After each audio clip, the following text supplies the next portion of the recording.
الانتقادات هنا كتير جدا مع العرب. يعني احنا كعرب دايما من اي جنسيه، يعني مش جنسيه محدده.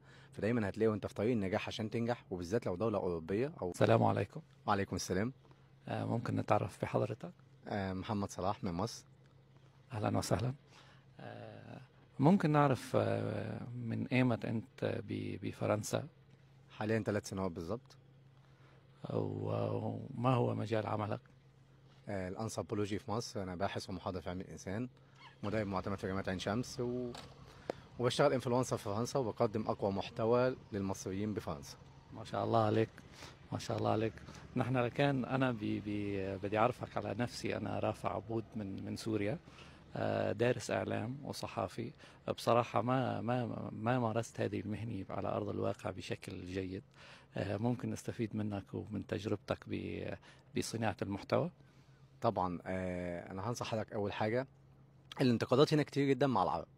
يعني احنا كعرب دايما من اي جنسيه، يعني مش جنسيه محدده. فدايما هتلاقي وانت في طريق النجاح عشان تنجح، وبالذات لو دوله اوروبيه او دول الغرب، دايما هتلاقي انتقادات كتير جدا.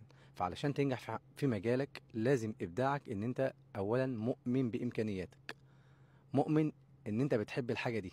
يعني من الاخر خالص كده، كن انت كما انت ولا تكن احدا غيرك. انا بعمل الحاجه اللي انا بحبها علشان انا بحبها، وعلشان انا مؤمن بنفسي ان انا بحبها وعاوز اعملها.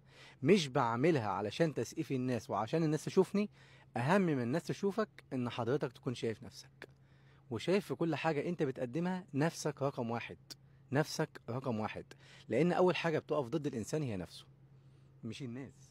جميل هذا الكلام.